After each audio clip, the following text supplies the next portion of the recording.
നമസ്തേ, ഞാൻ സുബീഷ്. ജനം ഡിബേറ്റിലേക്ക് എല്ലാ പ്രേക്ഷകർക്കും സ്വാഗതം. BJP സംസ്ഥാന അധ്യക്ഷൻ കെ സുരേന്ദ്രൻ്റെ വാർത്താ സമ്മേളനം. സ്വർണ്ണക്കടത്ത് കേസിലെ പ്രതികളുടെ ജാമ്യാപേക്ഷ തള്ളിക്കൊണ്ട് സാമ്പത്തിക കുറ്റകൃത്യങ്ങൾക്കുള്ള കോടതിയുടെ നിരീക്ഷണം, ഇവ രണ്ടും ഈ കേസിനെ പുതിയ മാനങ്ങളിലേക്ക് നയിക്കുകയാണ്.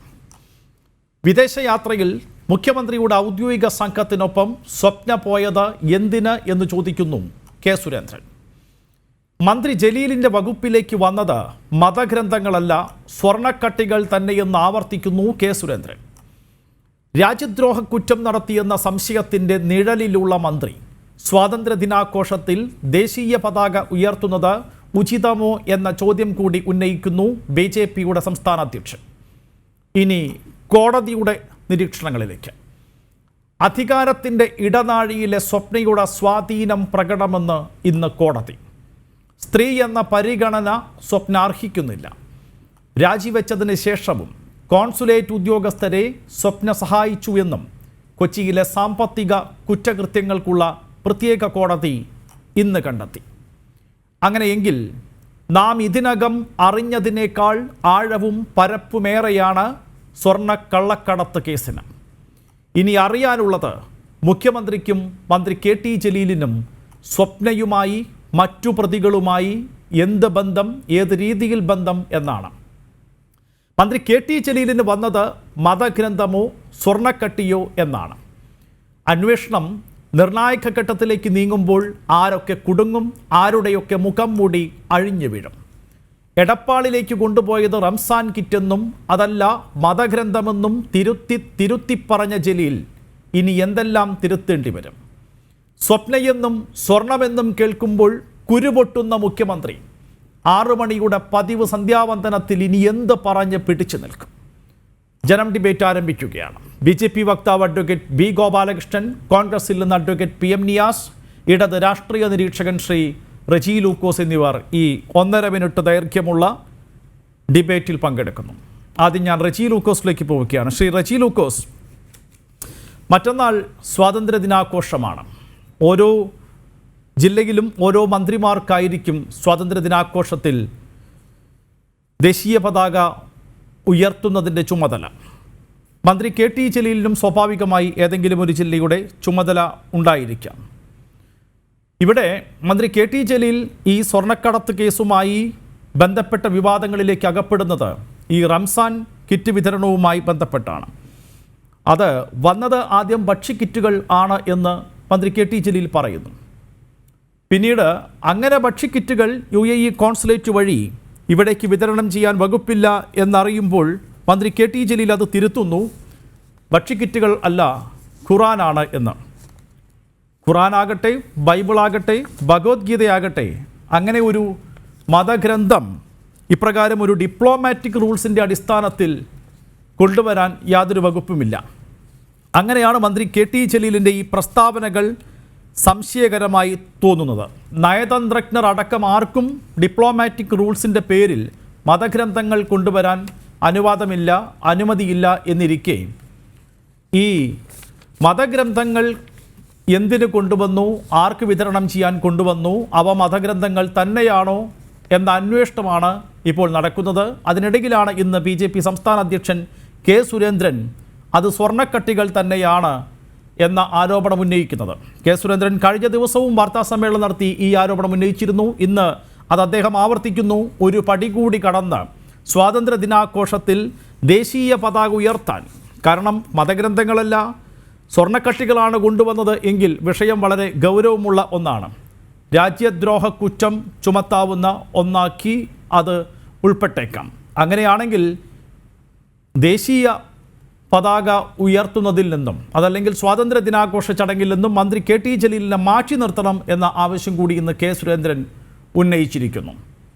അതല്ലേ ഉചിതവും ഇക്കാര്യത്തിൽ കാണിക്കേണ്ട ഒരു മര്യാദയും എന്ന് ഞാൻ ചോദിച്ചാൽ റജി ലൂക്കോസിന്റെ മറുപടി എന്താണ്? രണ്ട് കാര്യങ്ങൾ. ഒന്ന്, KT ജലീൽ എന്ന് പറയുന്ന മിനിസ്റ്റർ ഇടതുപക്ഷ ജനാധിപത്യ മുന്നണി സർക്കാരിൽ മന്ത്രിയായി സത്യപ്രതിജ്ഞ ചെയ്ത കാലം മുതൽ അദ്ദേഹത്തെ ടാർഗറ്റ് ചെയ്തുകൊണ്ട് ഒരു വിഭാഗത്തിൽ നിന്നും വന്നിരിക്കുന്ന മന്ത്രിയെ വളരെ മോശമായ രീതിയിൽ ചിത്രീകരിച്ചുകൊണ്ട് ഒരുപാട് ആരോപണങ്ങൾ കേരളത്തിലെ ചില മാധ്യമങ്ങളും ചില കൽപ്പിത കക്ഷികളും പുറത്തിറക്കിയിട്ടുണ്ട്. ഇതുവരെ അദ്ദേഹത്തിന്റെ ഭാഗത്തുനിന്നുള്ള ഒരു നടപടികളും അദ്ദേഹത്തിന്റെ ടാർഗറ്റ് ചെയ്തവർക്ക് തെളിയിക്കാൻ പറ്റിയിട്ടില്ല. ഏറ്റവും നിർഭാഗ്യകരമായ അവസ്ഥയെന്ന് ഞാൻ പറയുന്നത്, നമ്മുടെ കേരളം പോലെ ഇത്രയ്ക്ക് സെക്യുലർ ആയ ഒരു സംസ്ഥാനത്ത് ഒരു തരത്തിലും അദ്ദേഹത്തിനെ പോലുള്ള ഒരു വ്യക്തിയെ സത്യപ്രതിജ്ഞ ചെയ്ത് ഈ രാജ്യത്തിന്റെ അഖണ്ഡതയ്ക്കും നീതിക്കും വേണ്ടി നിലകൊള്ളുമെന്ന് പറഞ്ഞ KT ജലീലിനെ പോലെ ഒരു എല്ലാ രീതിയിലും പിന്നെ ഈ സമൂഹം അംഗീകരിക്കുന്ന ഒരു മിനിസ്റ്ററെ പിന്നെ ബഹുമാനപ്പെട്ട BJPയുടെ സംസ്ഥാന പ്രസിഡന്റ് പിന്നെ KS സുരേന്ദ്രൻ എന്താ പറയാ ഓഗസ്റ്റ് 15-ാം തീയതി പതാക ഉയർത്താനായിട്ട് നിയോഗിക്കരുതെന്നൊക്കെ പറഞ്ഞത് വാസ്തവമാണ് അതിന്റെ പിന്നിൽ ഒരു വിഭാഗീയ ചിന്താഗതിയുള്ള ഒരു വലിയൊരു ഉന്നമുണ്ട്, ഒരു രാഷ്ട്രീയപരമായിട്ടുള്ള ഒരു ദുഷ്ടതയുണ്ട്. അതൊക്കെ തിരിച്ചറിയാനായിട്ടുള്ള സാമാന്യ ബുദ്ധി കേരളത്തിലെ ജനങ്ങളിലുണ്ട്. അദ്ദേഹത്തിന്റെ ഭാഗത്തുനിന്ന് വളരെ പക്വതയായി തന്നെ കാര്യങ്ങളെ കാണുകയും ഈ തന്റെ BJPയുടെ സംസ്ഥാന പ്രസിഡന്റ് സ്ഥാനത്ത് അവരോധിച്ചതിന് ശേഷം ഇതുവരെയുള്ള സകല BJPയുടെ പ്രസിഡന്റുമാരിൽ നിന്നും വ്യതിരിക്തനായി വളരെ മാന്യമായിട്ട് ക്രിയാത്മകമായിട്ട് പല കാര്യങ്ങളിൽ പ്രതികരിക്കുകയും സമീപകാലത്ത് അദ്ദേഹം ഒരു അഗ്രസീവായി മാറുകയും ചെയ്ത ബഹുമാനപ്പെട്ട KS സുരേന്ദ്രന്റെ ഭാഗത്തു നിന്നും ഇങ്ങനെ ഒരു സമീപനം കേരളം ഒരിക്കലും പ്രതീക്ഷിച്ചില്ല. അത് ശരിയല്ല, അങ്ങനെ ഒരിക്കലും പറയാൻ പറ്റില്ല. ശരി, KS സുരേന്ദ്രൻ അങ്ങനെ പറയാൻ പാടുണ്ടായിരുന്നോ? പറഞ്ഞതിൽ എന്തെങ്കിലും തെറ്റുണ്ടോ? അത് അഭംഗിയാണോ? നമുക്കതിലേക്ക് വരാം. അതിനു മുമ്പ് എന്തുകൊണ്ടാണ് ഈ പ്രസ്താവനകൾ തിരുത്തി മന്ത്രി KT ജലീലിന് പറയേണ്ടി വന്നത്? അതുകൊണ്ടാണല്ലോ KT ജലീൽ ഇക്കാര്യത്തിൽ എന്തോ ഒളിക്കുന്നുണ്ട്. വിഷയം രാജ്യദ്രോഹമാണ്. അപ്പോൾ എന്തോ ഒളിച്ചു വയ്ക്കാനുണ്ട് മന്ത്രിക്ക് എന്ന തോന്നൽ സമൂഹത്തിൽ ഉണ്ടാകുന്നത് അതുകൊണ്ടാണ്. ആദ്യം ഭക്ഷ്യക്കിറ്റുകളാണെന്ന് പറയുന്നു, പിന്നീട് മതഗ്രന്ഥങ്ങൾ ആണ് എന്ന് പറയുന്നു. മതഗ്രന്ഥങ്ങളും കൊണ്ടുവരാൻ അപ്രകാരം നിയമപ്രകാരം അനുമതിയില്ല എന്ന് കണ്ടെത്തുമ്പോൾ KT ജലീൽ എന്താണ് കൊണ്ടുവന്നത്? ഈ മതഗ്രന്ഥങ്ങളുടെ മറവിൽ എന്തെങ്കിലും കടത്തിയിട്ടുണ്ടോ എന്ന സംശയം ബലപ്പെട്ടതിൻ്റെ കൂടി അടിസ്ഥാനത്തിലാണ് അങ്ങനെ സംശയത്തിൻ്റെ നിഴലിൽ അകപ്പെട്ട് നിൽക്കുന്ന ഒരു മന്ത്രി സ്വാതന്ത്ര്യ ദിനാഘോഷങ്ങളിൽ പങ്കെടുക്കുന്നത് ഒട്ടും ഉചിതമല്ല. അങ്ങനെ ഒരു അനുമാനത്തിലേക്ക് BJPയുടെ സ്റ്റേറ്റ് പ്രസിഡന്റ് എത്തുന്നത്. അല്ല സുബീഷേ, അതിനകത്ത് രണ്ട് വശങ്ങളുണ്ട്. ഒന്ന്, ഈ പറയുന്ന ഇപ്പൊ അദ്ദേഹം റെസീപ്റ്റും അത് കൊണ്ടുവന്ന തീയതിയും അത് കൊടുത്ത സ്ഥലങ്ങളെ കുറിച്ചുള്ള പരസ്യമായിട്ടുള്ള അതിന്റെ റെസീറ്റ്, അത് റിസീവ് ചെയ്ത പേപ്പറും അവിടുന്ന് അയച്ചിരിക്കുന്ന ഡെസ്പാച്ച് നമ്പർ സഹിതമുള്ള റെസീറ്റും എല്ലാം അദ്ദേഹം മാധ്യമങ്ങൾക്ക് വിതരണം ചെയ്തത്. ആ കഴിഞ്ഞ ദിവസം ഞാനും പത്രങ്ങളിലൊക്കെ ഉണ്ടാവും. അങ്ങനെ കൊണ്ടുവരാൻ പാടില്ല. തീർച്ചയായിട്ടും ഞാൻ അതിലേക്ക് വരുന്നത്. ഞാനൊരിക്കലും നിയമവിരുദ്ധമായ കാര്യങ്ങളെ പിന്തുണയ്ക്കുന്നതാണല്ലോ. അത് ഞാൻ പക്ഷേ എനിക്ക് പറയാനുള്ളത് കേൾക്കണം. അങ്ങനെ കൊണ്ടുവന്നത് നേരെ ഫ്ലൈറ്റിൽ നിന്നും കയ്യിലെടുത്തുകൊണ്ട് കേരള പോലീസ് അല്ല പുറത്തുകൊണ്ടത്. അങ്ങനെ നിയമവിരുദ്ധമായ രീതിയിൽ ഈ മതഗ്രന്ഥം ഇവിടെ കൊണ്ടുവന്നിട്ടുണ്ടെങ്കിൽ മതഗ്രന്ഥം കൊണ്ടുവരുന്നതിലെ നിയമവിരുദ്ധത എത്രത്തോളം വലുതാണ് എന്നുള്ളതിനെ കുറിച്ച് നമുക്കൊരു ചർച്ച തന്നെ ആവശ്യമുണ്ട്. കാരണം അത് നിങ്ങൾ ഈ പറയുന്ന രീതിയിലുള്ള ഡെഫിനിഷനിലേക്ക് അത് പോകത്തില്ല. ഞാനിന്ന് കേന്ദ്ര വിദേശകാര്യ മന്ത്രാലയത്തിന്റെ വെബ്സൈറ്റിൽ ഇതുമായിട്ട് ബന്ധപ്പെട്ട സകല കാര്യങ്ങളും നിങ്ങൾ എന്നെ ക്ഷണിച്ചതിന് ശേഷം ഞാൻ പരതി നോക്കി. അതിനകത്ത് 1-2 കാര്യങ്ങൾ പറയുന്നുണ്ട്. പക്ഷേ ഇതിനകത്ത് നിങ്ങൾ ഈ പറയുന്ന രീതിയിലുള്ള മതവിദ്വേഷവുമായി ബന്ധപ്പെട്ട രീതിയിലുള്ള മതഗ്രന്ഥങ്ങളോ അങ്ങനെയുള്ള കാര്യങ്ങളോ ഒരു രാജ്യത്തു നിന്നും ഇവിടെ കൊണ്ടുവരാൻ പാടില്ലെന്നും ഈ രാജ്യത്ത് പുറത്തേക്ക് കൊണ്ടുപോകാൻ പാടില്ല എന്നൊക്കെ വ്യക്തമായ ചില നിബന്ധനകളുണ്ട്. അത് എല്ലാ രാജ്യങ്ങൾക്കും ഉണ്ട്, നമുക്കറിയാം. കൊണ്ടുവരാൻ പാടില്ല എന്നല്ല, ഡിപ്ലോമാറ്റിക് റൂൾസ് പ്രകാരം അത് കൊണ്ടുവരാൻ പാടില്ല. ഇങ്ങനെ ഒരു നയതന്ത്ര പാക്കേജിൽ മതഗ്രന്ഥങ്ങൾ കൊണ്ടുവരാൻ പാടില്ല. അത് ബൈബിളായാലും ഭഗവത്ഗീതയായാലും ഖുറാനായാലും അങ്ങനെയാണ്. എൻ്റെ റജി, ഇത് നാട്ടിൽ കിട്ടാൻ ബുദ്ധിമുട്ടുള്ള ഒരു സാധനമൊന്നുമല്ലല്ലോ. ഈ 3 മതഗ്രന്ഥങ്ങൾ ആയാലും അല്ലെങ്കിൽ ഏത് മതഗ്രന്ഥവും ആകട്ടെ നമ്മുടെ നാട്ടിൽ സുലഭമായി കിട്ടുന്ന ഒന്നാണല്ലോ. പലപ്പോഴും ഈ നാട്ടിൽ നിന്ന് അങ്ങോട്ടേക്ക് കൊണ്ടുപോകുന്ന സംഗതികളുമാണ്. അപ്പോൾ ഇങ്ങനെ UAE-യിൽ നിന്നും ഇങ്ങോട്ട് കൊണ്ടുവന്ന് ഇവിടെ വിതരണം ചെയ്യാൻ ഇവിടെ ഒരു ദൗർലഭ്യം നേരിടുന്ന ഒരു സംഗതിയാവണം. ഇതങ്ങനെയല്ലല്ലോ, ഇവിടെ എല്ലായിടത്തും കിട്ടുന്ന ഒന്നാണല്ലോ. അല്ല, നിർഭാഗ്യവശാല് ഇതിനൊരു മറുപടി പറയുന്നതിന് എനിക്ക് വിഷമമുണ്ട്. കാരണം വെച്ചാല് പരിപാവനമായ വിശുദ്ധ ഗ്രന്ഥം ഖുറാനെ കുറിച്ച് നമ്മളിങ്ങനെ ഒരു വ്യാഖ്യാനം കൊടുക്കുന്നതിന് വളരെ മോശമാണ്. കാരണം നമ്മുടെ ലക്ഷക്കണക്കിനായിട്ടുള്ള മലയാളികൾ ജോലി ചെയ്യുന്നത് UAE പോലെയുള്ള മുസ്ലിം അധിഷ്ഠിതമായ ഭരണഘടനയുള്ള ഭരണകർത്താക്കളുടെ രാജ്യങ്ങളിലാണ്. അപ്പൊ കേരളത്തിലെ പോലെ ഒരു ചെറിയ സംസ്ഥാനത്തിരുന്ന് ഖുറാൻ പോലൊരു പരിശുദ്ധ ഗ്രന്ഥം കൊണ്ടുവന്നതിനെ കുറിച്ചൊക്കെ ഇങ്ങനെ വിമർശിക്കുന്നതിന് അവിടെ എനിക്ക് വിയോജിപ്പുണ്ട്. പക്ഷെ നിങ്ങൾ ചോദിച്ചൊരു ചോദ്യത്തിന് വളരെ പ്രസക്തമുണ്ട്. കാരണം നിയമപരമായിട്ട് ഡിപ്ലോമാറ്റിക് ചാനലിലൂടെ ഖുറാൻ അല്ലെങ്കിൽ ഏതെങ്കിലും മതഗ്രന്ഥം കൊണ്ടുവരാൻ പറ്റുമോ? അതിന് പറ്റത്തില്ല എന്നാണ് സുബീഷ് ചോദിച്ചത്. That's A very relevant question. അപ്പൊ ഞാൻ അതിനുള്ള മറുപടി പറയാം. അങ്ങനെ കൊണ്ടുവന്ന് അല്ലെങ്കിൽ ഈ നിയമം അറിയാത്ത ആരെങ്കിലും അവിടുന്ന് കയറ്റി വെച്ചുവെങ്കിൽ എന്തുകൊണ്ട് എയർപോർട്ടിലെ കസ്റ്റംസ് ഇതിനെ തടഞ്ഞില്ല? ഇങ്ങനൊരു നിയമം ഉണ്ടെങ്കിൽ ഇത്തരം തെറ്റായ രീതിയിലുള്ള പുസ്തകങ്ങൾ ഇവിടെ കൊണ്ടുവരുന്നതിനെ എന്തുകൊണ്ട് ഈ കേന്ദ്ര സർക്കാരിന്റെ അണ്ടറിലുള്ള കസ്റ്റംസ് ഇതിനെ തടഞ്ഞില്ല? നിങ്ങൾ സ്വർണ്ണം പിടിച്ചല്ലോ, ഇന്നലെ പിടിച്ചിട്ടുണ്ട് കരിപ്പൂർ. അല്ല റജി, അവിടെയാണ് പ്രശ്നം. ഈ ഡിപ്ലോമാറ്റിക് ബാഗേജിലാണല്ലോ കൊണ്ടുവരുന്നത്. അതുകൊണ്ടാണല്ലോ തടയാതെ ഇതിങ്ങോട്ട് കടത്താൻ സാധിക്കുന്നത്. സുബീഷ്, വളരെ തെറ്റായ ഒരു നിർവചനമാണ്. അതായത് ഇത് കേൾക്കുന്ന ആൾക്കാരെ ചുമ്മാ അങ്ങ് തെറ്റിദ്ധരിപ്പിക്കുക. ഡിപ്ലോമാറ്റിക് ചാനലിലൂടെ ഏതിലൂടെ വന്നെങ്കിലും അത് സ്ക്രീൻ ചെയ്തേ വരത്തുള്ളൂ. ഈ രാജ്യത്തേക്ക് കടത്തുന്ന ഏതൊരു വസ്തുവിനെയും അതിനെ സ്ക്രീൻ ചെയ്ത് അതിനെ സ്കാൻ ചെയ്ത് മാത്രമേ പുറത്തു കൊണ്ടുവരാറുള്ളൂ. തന്നെയല്ല, നിങ്ങൾ മനസ്സിലാക്കണം, ഡിപ്ലോമാറ്റിക് ചാനലിലൂടെ വരുന്നതിന്റെ ഉദ്ദേശം. അല്ല ശരി, ഞാൻ ചോദിക്കട്ടെ റജി, അങ്ങനെയാണെങ്കിൽ ആദ്യം തന്നെ മിനിസ്റ്റർക്ക് പറയാമായിരുന്നല്ലോ കൊണ്ടുവന്നത് മതഗ്രന്ഥങ്ങളാണ് എന്ന്. എന്തുകൊണ്ട് പറഞ്ഞില്ല? ഭക്ഷ്യക്കിറ്റുകളാണ് എന്ന് ആദ്യം പറയുകയും പിന്നീട് രണ്ടാമത് മന്ത്രി തിരുത്തുകയുമാണ് ഉണ്ടായത്. അങ്ങനെ തിരുത്തേണ്ട ഒരു സാഹചര്യം മന്ത്രി തന്നെയല്ലേ ഉണ്ടാക്കിയത്? അല്ല, അത് അതിനകത്ത് ആ ചോദ്യത്തിനകത്ത് പ്രസക്തിയുണ്ട്. പക്ഷേ ഇത് മറ്റൊരാളെ കണ്ടുപിടിക്കുന്നതിന് മുമ്പ് തന്നെ ബഹുമാനപ്പെട്ട KT ജലീൽ മിനിസ്റ്റർ തന്നെയാണല്ലോ പറഞ്ഞത്, തനിക്ക് ഇങ്ങനെ ഒരു പശു പറ്റിയിട്ടുണ്ട്, ഇതാണ് കൊണ്ടുവന്നിട്ടുണ്ട്. അതിന്റെ രേഖസഹിതം കൊണ്ടുവന്നില്ലേ? മറ്റൊരാളും കണ്ടുപിടിച്ചോ ചൂണ്ടിക്കാണിച്ചൊന്നുമല്ലോ, ഒരു കസ്റ്റംസ് ചൂണ്ടിക്കാണിച്ചല്ലോ, ഇവിടുത്തെ ഏതെങ്കിലും മാധ്യമങ്ങൾ ചൂണ്ടിക്കാണിച്ചാണോ? അപ്പൊ ഒന്നാമത് റജി, മന്ത്രിക്ക് ആ തെറ്റ് മാത്രമല്ല പറ്റിയത്. വിദേശകാര്യ മന്ത്രാലയത്തിന്റെ അനുമതിയില്ലാതെ ഒരു രാജ്യത്തിന്റെ കോൺസുലേറ്റുമായി നേരിട്ട് മന്ത്രിക്ക് അങ്ങനെ ഒരു വാട്സാപ്പ് ബന്ധം ഉണ്ടാക്കാൻ പാടില്ലായിരുന്നു. അങ്ങനെ ഒരു നേരിട്ടുള്ള ഒരു ഇടപെടൽ മന്ത്രി ഉണ്ടാക്കാൻ പാടില്ലായിരുന്നു. അതാണ് ആദ്യത്തെ തെറ്റ്. അത് നയതന്ത്രപരമായ തെറ്റാണ്. രണ്ടാമത്തേത്, കൊണ്ടുവന്നത് ഭക്ഷ്യക്കിറ്റുകൾ ആണ് എന്ന് പറയുന്നു. രണ്ടാമത് അത് തിരുത്തേണ്ടി വരുന്നു. അപ്പോൾ എനിക്കൊരു പിശക് പറ്റിയെന്ന് മന്ത്രി പറയുന്നു. അപ്പോൾ തനിക്ക് പിശകുകൾ പറ്റിയിട്ടുണ്ട് എന്ന ബോധ്യം മന്ത്രിക്ക് തന്നെയുണ്ട്. മൂന്നാം ഘട്ടത്തിൽ മന്ത്രി പറയുന്നത് മതഗ്രന്ഥങ്ങളാണ്, പക്ഷേ ആ പാഴ്സൽ ഞാൻ ചെക്ക് ചെയ്തിട്ടില്ല, എന്താണ് അതിനകത്ത് എന്നുള്ളത് എനിക്ക് വ്യക്തിപരമായി അറിയില്ല എന്നാണ്. അപ്പോൾ മന്ത്രി കള്ളങ്ങൾ പറഞ്ഞുകൊണ്ടേയിരിക്കുകയാണ്, അല്ലെങ്കിൽ തന്നെ തിരുത്തിക്കൊണ്ടേയിരിക്കുകയാണ്. അവിടെയാണ് സമൂഹത്തിന് സംശയം ബലപ്പെടുന്നതും. കൊണ്ടുവന്നത് തെറ്റായ ഒന്നാണെങ്കിൽ, അത് സ്വർണ്ണക്കട്ടിയോ ആയുധമോ എന്തോ ആകട്ടെ, തെറ്റായ ഒന്നാണെങ്കിൽ അത് രാജ്യദ്രോഹ കുറ്റത്തിൻ്റെ പരിധിയിൽ അകപ്പെടും. അതുകൊണ്ട് അങ്ങനെ ഒരു സംശയം സമൂഹത്തിൽ ബലപ്പെടുന്ന സാഹചര്യത്തിൽ അത് ക്ലിയർ ആകുന്നത് വരെ സ്വാതന്ത്ര്യ ദിനാഘോഷത്തിൽ നിന്നും അല്ലെങ്കിൽ ദേശീയ പതാക ഉയർത്തുന്നത് പോലുള്ള രാജ്യത്തിൻ്റെ പരമാധികാരവും ദേശീയ വികാരവും അങ്ങേയറ്റം അതിൻ്റെ ഒരു പരകോടിയിലെത്തുന്ന മുഹൂർത്തങ്ങളിൽ നിന്നും ഈ മന്ത്രി ഒഴിവാക്കി നിർത്തണമെന്നുമാണ് കെ സുരേന്ദ്രൻ ആവശ്യപ്പെട്ടത്. അല്ല, എനിക്ക് ഒരു മിനിറ്റ് സമയം തരണം, അതിന് കൃത്യമായ മറുപടി ഉണ്ട്. അതായത് ഞാൻ ചോദിക്കുന്ന ഒറ്റ ചോദ്യമേ ഉള്ളൂ. ഈ സ്വർണ്ണക്കടത്തുമായിട്ട് ബന്ധപ്പെട്ടാണല്ലോ ഇപ്പൊ ഇത് സ്വർണ്ണം ആണ് കൊണ്ടുവന്നിരിക്കുന്നത് എന്നുള്ള ആരോപണം ബഹുമാനപ്പെട്ട BJP സംസ്ഥാന പ്രസിഡന്റും ഈ ചോദ്യത്തിലൂടെ എന്നോട് സുബീഷ് ഉന്നയിക്കുന്നത്. ഇപ്പൊ ഈ പാനലിലുള്ള രണ്ടുപേരും അതിന് മറുപടി പറയണ്ട. ഞാൻ ചോദിക്കട്ടെ, അങ്ങനെയാണെന്നുണ്ടെങ്കിൽ രാജ്യദ്രോഹത്തിന് വേണ്ടിയിട്ടാണ് 200 കിലോ സ്വർണ്ണം ഇന്ത്യയിലെ 12 അന്തർദേശീയ വിമാനത്താവളത്തിലൂടെ കടത്തിയെന്ന് പരസ്യമായിട്ട് സംഭവിച്ച കേന്ദ്ര സർക്കാരിന്റെ ഏജൻസികൾ ഇവിടെ നിലനിൽക്കുമ്പോൾ എന്തുകൊണ്ടാണ് ഈ സ്വർണം രാജ്യദ്രോഹികളുടെ കയ്യിൽ എത്തിയതിനെ കുറിച്ച് അന്വേഷിക്കണമെന്ന് ഈ BJPയുടെ നേതാക്കളോ വക്താക്കളോ അല്ലെങ്കിൽ അവരുടെ ഉത്തരവാദിത്തപ്പെട്ട ആൾക്കാർ കോൺഗ്രസ്സുകാരെ ഉന്നയിക്കാത്ത അവരെല്ലാവരും മുഖ്യമന്ത്രിയുടെ ഓഫീസിൽ ചുറ്റിക്കിറങ്ങുമല്ലേ? രാജ്യദ്രോഹ പ്രവർത്തനം ചെയ്തു എന്ന് തെളിഞ്ഞ ഒരു വൻ സ്വർണ്ണക്കടത്ത് റാക്കറ്റിനെ അവരുടെ മാളങ്ങളിൽ പോയി അതേക്കുറിച്ച് NIA അന്വേഷിക്കുന്നുണ്ട് റജി, അതേക്കുറിച്ച് NIA അന്വേഷിക്കുന്നുണ്ട്. NIAയുടെ അന്വേഷണം എവിടെയെങ്കിലും എത്തട്ടെ, എന്നിട്ട് നമുക്ക് ആ ചോദ്യത്തിന്റെ ഉത്തരത്തിലേക്ക് വരാം. മറ്റു അതിഥികളിലേക്ക് കൂടി പോകേണ്ടതുണ്ട്. റജിയിലേക്ക് ഞാൻ വരാം. അഡ്വക്കേറ്റ് PM നിയാസ്, ഇവിടെ കുറ്റാരോപിതനാണ് മന്ത്രി KT ജലീൽ. അദ്ദേഹത്തിൽ ആരോപിക്കപ്പെടുന്ന ചില സംശയങ്ങളാണ് നമ്മളിവിടെ പൊതുവായി പങ്കുവയ്ക്കുന്നതും സാമാന്യ സമൂഹം കഴിഞ്ഞ ദിവസങ്ങളിൽ പങ്കുവെച്ചുകൊണ്ടിരിക്കുന്നതും. അങ്ങനെ ഒരു സംശയത്തിൻ്റെ നിഴലിൽ അകപ്പെട്ട മന്ത്രി തൽക്കാലം ആ പദവിയിൽ നിന്ന് അല്ലെങ്കിൽ ദേശീയതയുമായി ബന്ധപ്പെട്ട അല്ലെങ്കിൽ പൊതു ചടങ്ങുകളിൽ നിന്ന് മാറി നിൽക്കേണ്ട ഒരു സാഹചര്യം ഉണ്ടോ? സുബീഷ്, ഇവിടെ നമ്മൾ ചർച്ച ചെയ്യുന്നത് ഇന്ത്യയിലെ ഭരണഘടനയിൽ തൊട്ട് സത്യപ്രതിജ്ഞ ചെയ്ത് അധികാരത്തിലേറിയ ഒരു മുഖ്യമന്ത്രിയും മന്ത്രിമാരുടെയും പ്രവർത്തന രീതിയെക്കുറിച്ചാണ്. ഒരു മുഖ്യമന്ത്രി എങ്ങനെ പ്രവർത്തിക്കണമെന്ന് ഭരണഘടനയിലും നമ്മുടെ വ്യവസ്ഥാപിതമായ നിയമവ്യവസ്ഥയിലും എഴുതിയിട്ടുണ്ട്.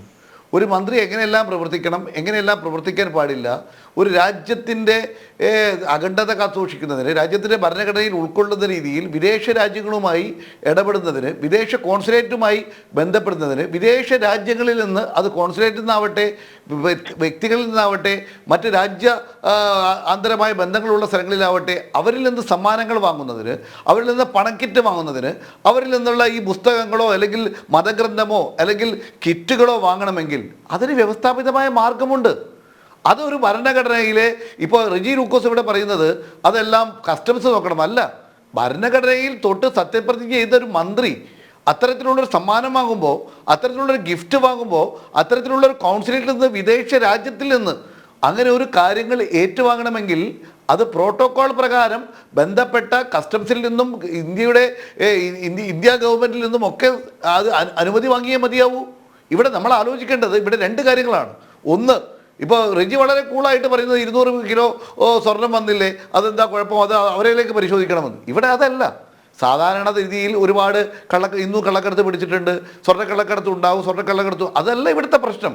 ഇവിടുത്തെ സ്വർണ്ണക്കള്ളക്കടത്ത് നടത്തുവാൻ ഉപയോഗിച്ചിരിക്കുന്ന മാർഗം അത് കോൺസുലേറ്റിലേക്കുള്ള ഡിപ്ലോമാറ്റിക് ബാഗേജ് എന്ന വ്യാജേന നടത്തിയ ഒരു കാര്യമാണ്. അതിനുള്ള സൗകര്യം ഉണ്ടാക്കിയത് ഡിപ്ലോമാറ്റിക് സംവിധാനമുള്ള ദുബായ് അല്ലെങ്കിൽ UAE കോൺസുലേറ്റിൻ്റെ ഒരു മുൻ ഉദ്യോഗസ്ഥ, ആ ഉദ്യോഗസ്ഥ അവിടെ തന്നെ ജോലി ചെയ്യുമ്പോൾ അവർ ഈ ബന്ധപ്പെട്ട മുഖ്യമന്ത്രിയുമായും ഈ ജലീലുമായും അതുപോലെ തന്നെ സ്പീക്കറുമായും അതുപോലെ തന്നെ മുഖ്യമന്ത്രിയുടെ മകളുമായും അതുപോലെ തന്നെ മുഖ്യമന്ത്രിയുടെ പ്രൈവറ്റ് സെക്രട്ടറിയായ സ്പെഷ്യൽ പ്രൈവറ്റ് സെക്രട്ടറിയായ അതേ വ്യക്തികളുമായും ഒക്കെ ബന്ധമുണ്ടാക്കുകയും അവർ വളരെ വ്യക്തമായി അവിടെ നിൽക്കുമ്പോൾ തന്നെ ഇവിടെ മുഖ്യമന്ത്രിയുടെ കീഴിൽ IT കീഴിൽ ഒരു ഉദ്യോഗസ്ഥ അല്ലെങ്കിൽ ഉദ്യോഗസ്ഥയാക്കി അവരെ മാറ്റുന്നു, സർക്കാരിൻ്റെ ബാഡ്ജ് കൊടുക്കുന്നു, സർക്കാരിൻ്റെ അംഗീകാരം കൊടുക്കുന്നു, സർക്കാർ മുഖ്യമന്ത്രിയുടെ കീഴിലുള്ള ഒരു ഉദ്യോഗസ്ഥയായി അവർ മാറുന്നു, സർക്കാരിൻ്റെ കാർ ഉപയോഗിക്കുന്നു. അങ്ങനെ സർക്കാരിൻ്റെ കാർ ഉപയോഗിച്ച് സർക്കാരിൻ്റെ മുദ്രയോടുകൂടി അവർ ഇവിടെ എല്ലാ കാര്യങ്ങൾക്കും ഈ ഡിപ്ലോമാറ്റിക് വഴി ഉപയോഗിക്കുന്നു. അങ്ങനെ ഉപയോഗിച്ച് അവർ മുന്നോട്ട് പോകുന്നു. ഒന്ന്. രണ്ടാമത്, കേരളത്തിലെ മുഖ്യമന്ത്രിയുടെ കീഴിലുള്ള ഏറ്റവും പ്രധാനപ്പെട്ട ഒരു കാര്യമാണ് അവിടെ നമ്മുടെ ഈ പ്രളയത്തിലുണ്ടായ ആളുകൾക്കുണ്ടാക്കുന്ന റീഹാബിലിറ്റേഷനുമായി റീബിൽഡ് കേരള. ആ റീബിൽഡ് കേരളയുടെ ചെയർമാൻ കേരളത്തിലെ മുഖ്യമന്ത്രി, സെക്രട്ടറി നമ്മുടെ ഇപ്പോൾ പ്രിൻസിപ്പൽ സെക്രട്ടറി, അത് മുഖ്യമന്ത്രിയുടെ പ്രൈവറ്റ് സെക്രട്ടറി പോലെ പ്രവർത്തിച്ച അദ്ദേഹത്തിൻ്റെ വിശ്വസ്തൻ, ആ വിശ്വസ്തനാണ് അതിൻ്റെ കാര്യകർത്താവ്. അങ്ങനെയുള്ള ഒരു സംവിധാനത്തിൽ 18 കോടി രൂപ UAE ഗവൺമെൻറ്റിൻ്റെ ഒരു ഏജൻസിയിൽ നിന്നും പണം കിട്ടുന്നു. അതിന് നമ്മൾ അനുവാദം കൊടുക്കുന്നു. വടക്കാഞ്ചേരിയിൽ നമ്മൾ ഒരു ഫ്ലാറ്റ് നിർമ്മിക്കാൻ കൊടുക്കുന്നു. 18 കോടിയിൽ 1 കോടി രൂപ തനിക്ക് കിട്ടിയെന്ന് ഞങ്ങൾ ആരുമല്ല പറഞ്ഞത്. ഈ മുഖ്യമന്ത്രിയുടെ നേതൃത്വത്തിലുള്ള ഈ ഒരു വകുപ്പിന് കീഴിൽ ജോലി ചെയ്യുന്ന 10ാം ക്ലാസ് പോലും പാസ്സാവാത്ത 1 ലക്ഷത്തിലേറെ ശമ്പളം കിട്ടുന്ന ഒരു വ്യക്തി പറയുന്നു. ഒന്ന്. പിന്നെ രണ്ട്, മൂന്നാമത്തെ കാര്യം, ഇവിടെ ഈ ഒരു ഡിപ്ലോമാറ്റിക് വേയിലൂടെ കടന്നു വന്ന ഈ സ്വർണം, ആ സ്വർണം കടന്നു വന്നത് ഒരു വശത്ത് നിൽക്കുമ്പോൾ ഇപ്പോൾ ഇന്ന് സുരേന്ദ്രൻ ഇവിടെ പറഞ്ഞിരിക്കുന്ന ഒരു കാര്യം, ഒരു മന്ത്രി സത്യപ്രതിജ്ഞ ചെയ്ത് അധികാരത്തിലേറിയ ഒരു മന്ത്രി ഇതുപോലെ ഒരു പാക്കറ്റ് സ്വന്തം ജില്ലയിലേക്ക് സമ്മാനമായി വാങ്ങിക്കൊണ്ടു പോകുന്നു. ആദ്യം പറഞ്ഞു എനിക്ക് റംസാൻ കിറ്റാണെന്ന് പറയുന്നു. അദ്ദേഹത്തിന് പത്രപ്രസ്താവന നമ്മളെല്ലാം കണ്ടതാണല്ലോ, റെജി ലൂക്കോസ് അടക്കം ഇടുമെന്ന് പറഞ്ഞതാണല്ലോ. ഇപ്പം എന്ത് സംഭവിച്ചു? ഇപ്പം പറയുന്നു അത് എങ്ങനെയാണ് പറയാനുള്ള സാഹചര്യം ഉണ്ടായത്? ഈ റിക്കാർഡ് മുഴുവനും NIA കസ്റ്റഡിയിൽ എടുക്കുന്നു, കസ്റ്റംസ് ഇത് പരിശോധിക്കുന്നു. ഈ കാര്യം NIAയും കസ്റ്റംസും ഈ കസ്റ്റഡിയിലുള്ള പ്രതികളുമായി ചർച്ച ചെയ്തപ്പോൾ കാര്യങ്ങൾ ബോധ്യപ്പെട്ടു എന്ന് മന്ത്രിക്ക് മനസ്സിലായപ്പോൾ, കള്ളനെ പിടിച്ചപ്പോൾ, കപ്പലിലുള്ള കള്ളനെ കണ്ടുപിടിച്ചപ്പോൾ അവർ പറയുന്നു അയ്യോ എനിക്ക് മറന്നുപോയി, തെറ്റിപ്പോയി. ഇതൊക്കെ കേരളത്തിലെ സൂചിപ്പിച്ചതുപോലെ അദ്ദേഹം പല ഘട്ടങ്ങളിൽ നടത്തിയ പരാമർശങ്ങൾ, പ്രസ്താവനകൾ ഒക്കെ എന്തൊക്കെയോ സംശയം ജനിപ്പിക്കുന്നത് തന്നെയാണ്. അക്കാര്യത്തിൽ റെജി ലൂക്കോസിന് നിഷേധിക്കാനാകില്ല. Advocate B. ഗോപാലകൃഷ്ണൻ, ഇവിടെ താങ്കൾ ഈ ചർച്ചയിലേക്ക് വരുന്നതിന് മുമ്പ് തന്നെ റെജി ലൂക്കോസ് പറഞ്ഞു വെച്ചത്, ഞാൻ തുടക്കമിട്ടത് ശ്രീ K. സുരേന്ദ്രൻ്റെ ഇന്നത്തെ വാർത്താ സമ്മേളനത്തിൽ നിന്നാണ്. K. സുരേന്ദ്രൻ പറഞ്ഞത് കൊണ്ടുവന്നത് മതഗ്രന്ഥങ്ങൾ ഒന്നുമല്ല, സ്വർണ്ണക്കട്ടി തന്നെയാണ് എന്നാണ് അടിവരയിട്ട് നിങ്ങളുടെ സംസ്ഥാന അധ്യക്ഷൻ ആവർത്തിക്കുന്നത്. ഒന്നുകൂടി ഇന്ന് അല്പം കൂടി കടന്ന് ഇന്ന് K. സുരേന്ദ്രൻ പറയുകയുണ്ടായി, രാജ്യത്തിൻ്റെ സ്വാതന്ത്ര്യ ദിനാഘോഷങ്ങളിൽ നിന്നും ഇങ്ങനെയുള്ള ഒരു മന്ത്രിയെ മാറ്റി നിർത്തേണ്ടതുണ്ട്. അദ്ദേഹം ദേശീയ പതാക ഉയർത്തുന്നത് ഈ ഘട്ടത്തിൽ ഉചിതമല്ല. മന്ത്രി KT ജലീൽ സ്വാതന്ത്ര്യ ദിനാഘോഷങ്ങളിൽ നിന്നും സ്വയമേവ ഒഴിഞ്ഞു മാറണം, ഇല്ലെങ്കിൽ അദ്ദേഹത്തെ മാറ്റി നിർത്താൻ സംസ്ഥാന സർക്കാർ തയ്യാറാക്കണം എന്ന് റെജി ലൂക്കോസ് ആ രീതിയിൽ ആ പ്രസ്താവനയോട് പ്രതികരിച്ചത് ഇത് BJPയുടെ വിഭാഗീയതയുടെ രാഷ്ട്രീയമാണ്. മന്ത്രി KT ജലീലിനെ ടാർഗറ്റ് ചെയ്തുകൊണ്ട് BJP ഇങ്ങനെ ഒരു പ്രസ്താവന നടത്തുന്നത് വിഭാഗീയതയുടെ രാഷ്ട്രീയം മാത്രം മുന്നോട്ട് വെച്ചാണ് എന്നാണ്. Advocate B. ഗോപാലകൃഷ്ണൻ എങ്ങനെ പ്രതികരിക്കുന്നു? എനിക്ക് റെജി ലൂക്കോസിന്റെ ആ ഒരു നിസ്സഹായാവസ്ഥ കാണുമ്പോൾ സങ്കടം വരും. എൻ്റെ ഒരു സുഹൃത്താണ്. പക്ഷെ എല്ലാ രാജ്യദ്രോഹ പ്രവർത്തനങ്ങൾക്കും, എല്ലാ കള്ളത്തരങ്ങൾക്കും അദ്ദേഹം ഇങ്ങനെ ന്യായീകരിക്കാൻ വരുന്നതും ന്യായീകരിക്കുന്നതും വലിയ സങ്കടകരമായിട്ടുള്ള കാര്യമാണ്. റെജി ലൂക്കോസെ നമ്മളെല്ലാവരും ഈ നാട്ടിൽ ജീവിക്കുന്നവരാണ്. എന്തെങ്കിലും പറയുമ്പോഴേക്കും വർഗീയത, മതം, ജാതി എന്നൊക്കെ പറഞ്ഞ് ഇതിനെ വെള്ളപൂശാനായിട്ട് ശ്രമിക്കരുത്. മന്ത്രി മൊയ്തീൻ ഉണ്ടല്ലോ, മന്ത്രി മൊയ്തീനും മുസ്ലിമാണല്ലോ. അദ്ദേഹം പതാക ഉയർത്തുന്നതിൽ ആരെങ്കിലും എന്തെങ്കിലും എതിര് പറഞ്ഞു? ഇവിടെ അടിസ്ഥാനപരമായിട്ടുള്ള ചോദ്യങ്ങളുണ്ട്. ആ ചോദ്യത്തിന് ഉത്തരം പറയണം. ഇങ്ങനെ ഒളിച്ചു കിടത്തേണ്ട മതഗ്രന്ഥമാണോ ഖുറാൻ? വാസ്തവത്തിൽ ഖുറാൻ ഇങ്ങനെ ഒളിച്ചു കടത്തി എന്ന് പറയുന്നത് മാത്രം മതി ജലീൽ രാജിവെക്കാൻ. ഇവിടുത്തെ മുസ്ലിം സമൂഹം ചിന്തിക്കണ്ടേ? ഇവിടുത്തെ മുസ്ലിം സമൂഹത്തിനെ അപമാനിച്ചില്ലേ ഈ ജലീല്? ഇങ്ങനെ ഒളിച്ചു കടത്തേണ്ട ആവശ്യം എന്ത്? ഖുറാൻ ഇവിടെ യഥേഷ്ടം കിട്ടുന്നത്. സാധാരണ നമ്മളെല്ലാവരും ഏത് വായിക്കുന്ന ആളുകളും അറിയുന്ന ആളുകളും ഖുറാൻ ഇഷ്ടം മാതിരി നാട്ടിലുണ്ട്. എൻ്റെ വീട്ടിൽ തന്നെ 3 or 4 ഖുറാൻ ആളുകൾ ഓരോരുത്തരും പലതരത്തിലുമായിട്ട് കൊണ്ടു തന്നിട്ടുണ്ട്. എല്ലാ സ്ഥലത്തും ഖുറാനൊക്കെ ഉണ്ട്. ഇവിടെ ഖുറാൻ അങ്ങനെ കിട്ടായ്മയോ അല്ലെങ്കിൽ ഖുറാൻ കിട്ടാതിരിക്കലോ ഒന്നുമില്ല. ഒളിച്ചു കിടത്തേണ്ട ആവശ്യം എന്താ? അത് ഒന്നാമത്തെ കാര്യം. രണ്ടാമത്തെ കാര്യം, വളരെ കൃത്യമായിട്ടുള്ള ചില ചോദ്യങ്ങളുണ്ട്. റജി ലൂക്കോസ് മാന്യമായ മറുപടി അങ്ങ് പറയണം. ഒരു മാന്യതയുടെ രീതിയിലാണ് സംസാരിക്കേണ്ടത്. രാഷ്ട്രീയമല്ല ഈ ചോദ്യം. കാരണം ഇത് രാജ്യവുമായി ബന്ധപ്പെട്ട, രാജ്യത്തിന്റെ ഒരു സ്ഥിരതയെ സംബന്ധിക്കുന്ന, രാജ്യത്തിന്റെ സമ്പദ്ഘടനയെ തകർക്കുന്ന, രാജ്യത്തെ ഇല്ലാതാക്കാൻ ശ്രമിക്കുന്ന ഛിദ്രശക്തികളെ പിടികൂടേണ്ട ബാധ്യത റജി ലൂക്കോസ് നിങ്ങൾക്കുമുണ്ട്, ഇവിടുത്തെ സർക്കാരിനുമുണ്ട്, എനിക്കുമുണ്ട്, കേന്ദ്ര സർക്കാരിനുമുണ്ട്, എല്ലാവർക്കുമുണ്ട്. അതിന്റെ അടിസ്ഥാനത്തിൽ ഞാൻ ചോദിക്കുന്ന ചില ചോദ്യങ്ങളുണ്ട്. അതിൽ ഒന്നാമത്തെ ചോദ്യം, ചട്ടലംഘനം നടത്തിയിട്ടല്ലേ ഈ ഖുറാൻ എന്ന് പറയുന്ന ഈ പാക്കറ്റുകൾ, എത്ര പാക്കറ്റ് ഉണ്ട്? ഏതാണ്ട് 250ഓളം പാക്കറ്റ് ഉണ്ട്. ഈ പാക്കറ്റുകൾ സി പാക്റ്റിലേക്ക് കസ്റ്റംസിൽ നിന്ന് അയച്ചു കൊടുത്തു എന്നാണ് പറയുന്നത്. ഇത് ഏത് രേഖയുടെ അടിസ്ഥാനത്തിലാണ്? ഇതിനെന്തെങ്കിലും രേഖയുണ്ടോ? നിങ്ങൾ ഉടനെ ഖുറാന്റെ പേര് പറഞ്ഞ് സംസാരിക്കരുത്. ഇത് ഖുറാൻ ആണെന്നുള്ളത് മാറ്റി വെക്കൂ. രാമായണമോ മഹാഭാരതമോ ഗീതയോ എന്ത് വേണമെങ്കിലും ആയിക്കോട്ടെ. നമ്മൾ ഖുറാൻ എന്നുള്ള ആ ഒരു വാചകത്തിൽ കയറിപ്പിടിച്ച് അതിനെ വേറെ വഴിക്ക് കൊണ്ടുപോകരുത്. ചോദിക്കുന്ന ചോദ്യം വളരെ കൃത്യമാണ്. ചട്ടലംഘനം നടത്തിയിട്ടുണ്ടോ ഇല്ലയോ? ചട്ടലംഘനം നടത്തിയിട്ടുണ്ട് എന്നുള്ളതിൽ യാതൊരു വ്യത്യാസവും ഇല്ലാന്ന് ഞാൻ അടിവരയിട്ട് പറയാം. നിങ്ങളെ കൺവിൻസ് ചെയ്യാം. ഇന്നത്തെ എല്ലാ മാധ്യമങ്ങളിലും അത് വന്നിരിക്കുന്നു. പ്രോട്ടോകോൾ ഓഫീസറുമായി ബന്ധപ്പെട്ട വിഷയത്തിലാണെങ്കിലും ശരി. ഇനി സി പാക്റ്റിന് ഇത് സ്വീകരിക്കാൻ എന്തെങ്കിലും അനുവാദമുണ്ടോ? ഇനി സി പാക്ട് സ്വീകരിച്ചതുമായി ബന്ധപ്പെട്ട് രജിസ്റ്ററിൽ, സി പാക്ടിന്റെ രജിസ്റ്ററിൽ ഇത് ഉൾപ്പെടുത്തിയിട്ടുണ്ടോ? സി പാക്ട് എന്നൊരു പ്രൈവറ്റ് സ്ഥാപനമല്ലല്ലോ, അതൊരു ഗവൺമെന്റ് സ്ഥാപനമല്ലേ. ഇനി സി പാക്ടിന്റെ സർക്കാർ വാഹനത്തിൽ ഇത് കയറ്റി കൊണ്ടുപോയി അതിന്റെ ലോ ബുക്കിൽ അത് പറയുന്നുണ്ടോ? ഇതിൽ ഏതെങ്കിലും രേഖയുണ്ടോ? ഏത് രേഖയുടെ അടിസ്ഥാനത്തിലാണ് ഇതിനെ വെള്ളപൂശാൻ റജി ലൂക്കോസ് ശ്രമിക്കുന്നത്? ഇത് മുഖ്യമന്ത്രിയോട് ചോദിക്കുമ്പോൾ മുഖ്യമന്ത്രി പറയും സ്വപ്നയുടെ കാര്യം ചോദിച്ചാൽ പറയും അത് UAE കൗൺസിൽ. ഇനിയും റെഡ് ക്രോസിന്റെ കാര്യം ചോദിച്ചാൽ പറയും, റെഡ് ക്രസന്റിന്റെ കാര്യം ചോദിച്ചാൽ പറയും അത് UAE കൗൺസിൽ. ഇനി ഖുറാൻ കൊണ്ടുവന്നതിനെ പറ്റി ചോദിച്ചാൽ പറയും അത് UAE കൗൺസിൽ കൊടുത്തയച്ചതാണ്, ജലീൽ കൊണ്ടുവന്നതാണ്, ജലീൽ പറയും. സ്വർണത്തിന്റെ കാര്യം പറഞ്ഞാൽ പറയും അത് UAE കൗൺസിൽ. എല്ലാം UAE കൗൺസിലിന്റെ മുകളിൽ വെച്ച് രക്ഷപ്പെടാനുള്ള ശ്രമമാണ് മുഖ്യമന്ത്രി ചെയ്യുന്നത്. ഇവിടെല്ലാം ഖുറാന്റെ മുകളിൽ വെച്ച് രക്ഷപ്പെടാൻ ശ്രമിക്കുന്നു. ഞാൻ ചോദിക്കുന്ന ചോദ്യം, UAE കൗൺസിലായിട്ട് പറഞ്ഞിരിക്കുന്നു ഖുറാൻ ഞങ്ങൾ അയച്ചു കൊടുത്തിട്ടില്ല. അങ്ങനെ ഒരു മന്ത്രി ഇത്രയേറെ ഖുറാൻ കൊണ്ടുവരാൻ ഈ ഗവൺമെന്റിന്റെ കയ്യിൽ നിന്ന് അനുവാദം മേടിച്ചിരുന്നോ? ഒന്ന്. ഇനി കൊണ്ടുവന്നിരിക്കുന്ന പാക്കറ്റ് അത് ഈ നയതന്ത്ര രീതിയിൽ കൊണ്ടുവരാൻ എന്ത് രേഖയാണ് അല്ലെങ്കിൽ എന്ത് അനുവാദമാണ് അദ്ദേഹത്തിന് കിട്ടിയത്? ഇനി അത് സി പാക്റ്റിലേക്ക് കൊണ്ടുവരാൻ എന്തടിസ്ഥാനത്തിലാണ് സി പാക്റ്റിലേക്ക് കൊണ്ടുവന്നത് സി പാക്റ്റിലാണെങ്കിൽ അവിടെ എന്ത് രേഖയുടെ എന്ത് അനുമതിയുടെ അടിസ്ഥാനത്തിലാണ് അവർ സ്വീകരിച്ചത്? ഇനി സ്വീകരിച്ചിട്ടുണ്ടെങ്കിൽ അത് എന്തടിസ്ഥാനത്തിലാണ്, ഏത് ബുക്കിലാണ് രേഖപ്പെടുത്തിയിട്ടുള്ളത്? ഇനി രേഖപ്പെടുത്തിയിട്ടുണ്ടെങ്കിൽ അതെങ്ങനെയാണ് സർക്കാർ വാഹനത്തിൽ പോവുക? സർക്കാർ വാഹനത്തിൽ പോയാൽ ആ വാഹനത്തിൽ സർക്കാർ വാഹനം ഓടണമെങ്കിൽ ലോഗ് ബുക്ക് ഉണ്ട്, ലോഗ് ബുക്കിൽ രേഖപ്പെടുത്തിയിട്ടുണ്ടോ? ഇങ്ങനെയുള്ള നിരവധി ചോദ്യങ്ങളുണ്ട്. ആ ചോദ്യത്തിന് ഉത്തരം മതി. ഖുറാനൊക്കെ മാറ്റി വെക്ക്. ഞാനിത് ഖുറാനല്ല, മഹാഭാരതമായിട്ടാണ് ഞാൻ. ഇവിടെ മതമല്ല വിഷയം, മതഗ്രന്ഥവുമല്ല വിഷയം. അഡ്വക്കേറ്റ് ബി ഗോപാലകൃഷ്ണൻ പറഞ്ഞതുപോലെ കൊണ്ടുവന്നത് രാമായണമോ മഹാഭാരതമോ ഭഗവത്ഗീതയോ ബൈബിളോ എന്തുമാകട്ടെ, പക്ഷേ അതിൽ ചട്ടലംഘനം നടത്തിയിട്ടുണ്ടോ എന്നതാണ് പ്രശ്നം. ഈ ഉന്നയിക്കപ്പെട്ട ചോദ്യങ്ങൾക്കൊക്കെയാണ് മന്ത്രി KT ജലീൽ മറുപടി നൽകേണ്ടത്. ശ്രീ റജി ലൂക്കോസ്, ഇവിടെ മന്ത്രി KT ജലീൽ ചട്ടലംഘനം നടത്തിയിട്ടുണ്ടോ? മന്ത്രി KT ജലീൽ ദേശീയ പതാക ഉയർത്തുന്നതിൽ നിന്നും സ്വാതന്ത്ര്യ ദിനാഘോഷ ചടങ്ങിൽ മാറി നിൽക്കേണ്ടതുണ്ടോ എന്നീ ചോദ്യങ്ങളിലേക്ക് നമുക്ക് വിശദമായി തന്നെ വരാം. അതിനു മുമ്പ് ഞാൻ ചോദിക്കട്ടെ, ഈ ലൈഫ് മിഷൻ പദ്ധതിയിലെ UAE സഹകരണം മുൻകൂട്ടി നിശ്ചയിക്കപ്പെട്ട ഒരു തിരക്കഥയാണ്.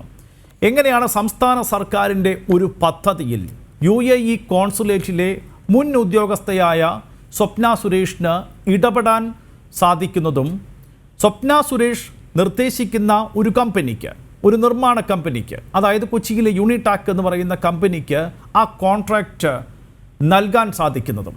ഈ കരാർ നൽകുന്നത് രസകരമാണ്. അതിപ്പോൾ ഞാൻ പറയാതെ തന്നെ റെജി ലൂക്കോസ് മനസ്സിലാക്കിയിട്ടുണ്ടാകും. ഒരൊറ്റ ദിവസം കൊണ്ടാണ് ആ ഫയൽ എം ശിവശങ്കറിൻ്റെ മേശപ്പുറത്ത് നിന്നും തദ്ദേശ സ്വയംഭരണ വകുപ്പ് സെക്രട്ടറിയുടെ മേശപ്പുറത്തേക്ക് പോകുന്നതും.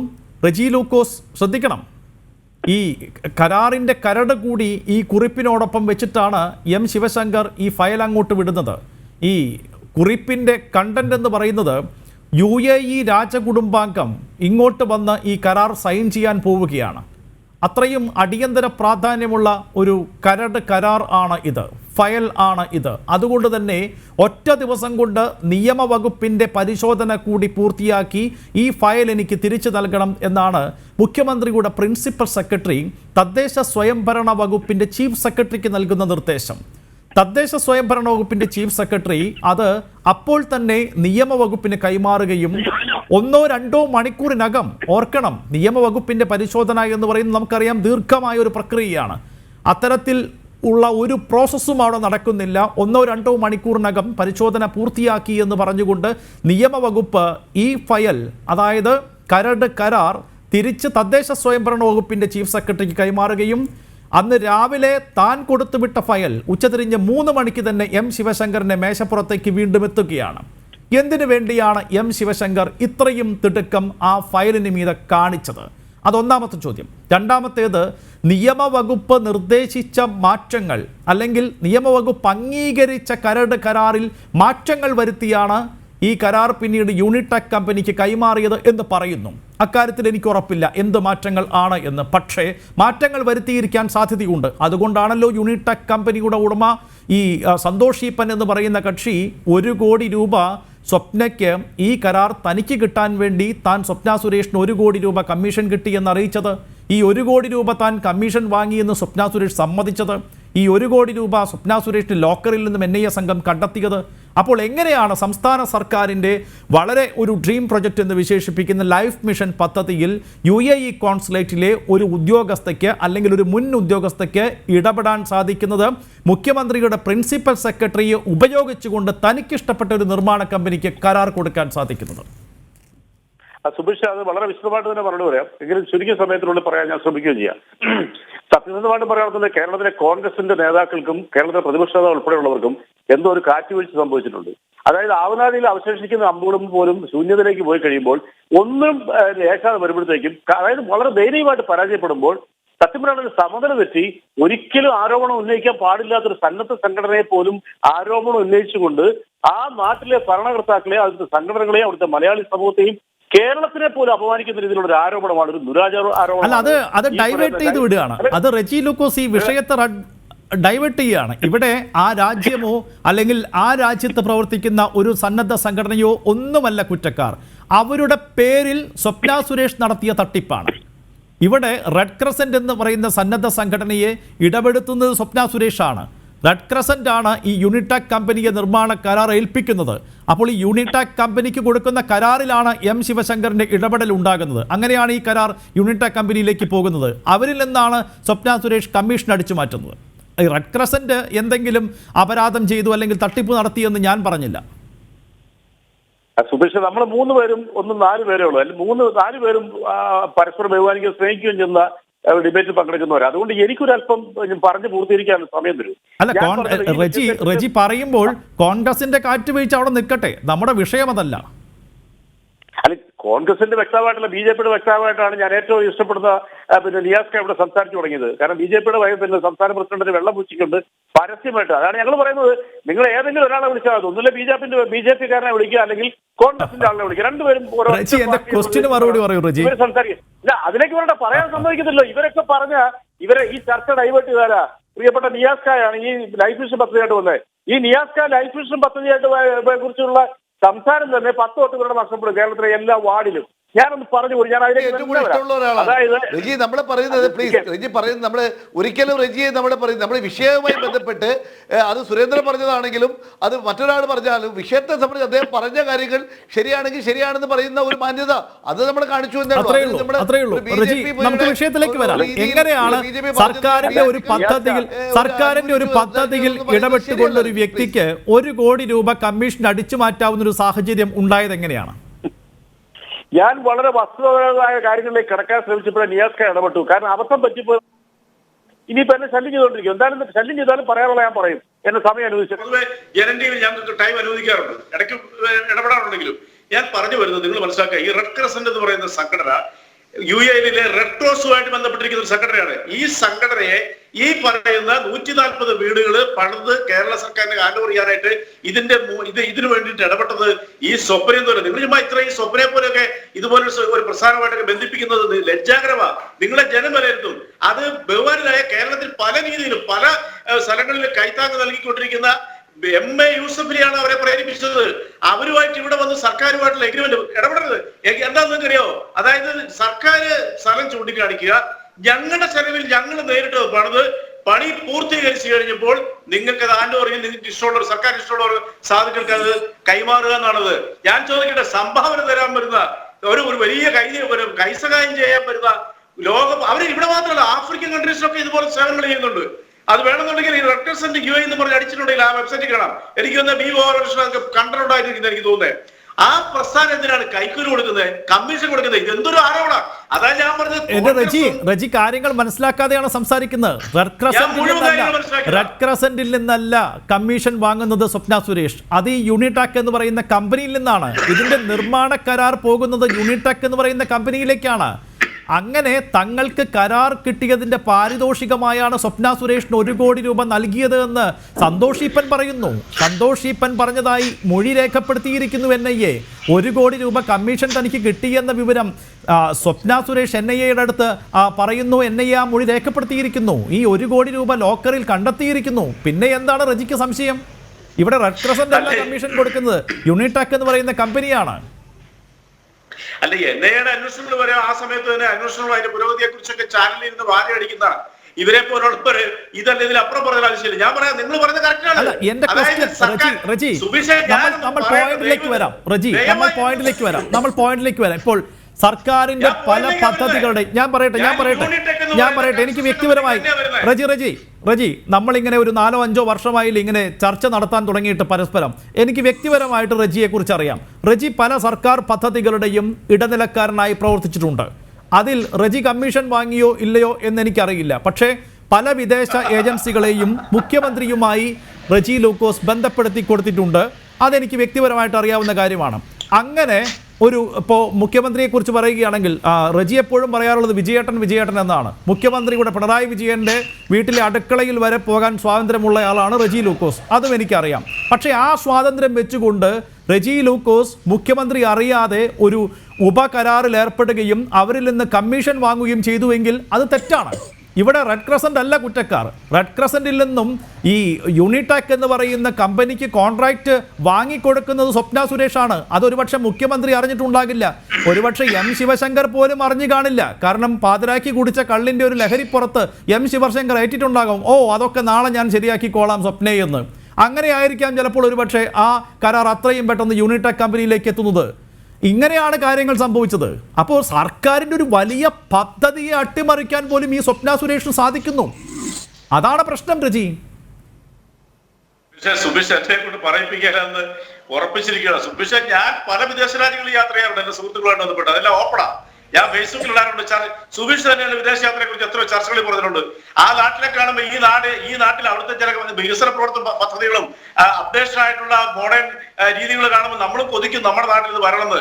ഇതിവിടെ ആകപ്പാടെ ഞാൻ റെക്കമെൻഡ് ചെയ്ത് അവിടുത്തെ മലയാളികളുമായിട്ട് സംസാരിച്ചതിന്റെ പേരിൽ ഒറ്റ പദ്ധതി മാത്രമേ കേരളത്തിൽ സർക്കാരിന് മുമ്പിൽ അവിടുത്തെ മലയാളികളാണ് അവിടുത്തെ ഗവൺമെന്റ് സ്വാധീനമുള്ള മലയാളി സമൂഹമാണ് ഇവിടെ കൊണ്ട് മുഖ്യമന്ത്രിയുടെ കൊണ്ട് പദ്ധതി കൊടുത്തത് പിന്നെ ഈ ബസ് സംവിധാനമായിട്ട്.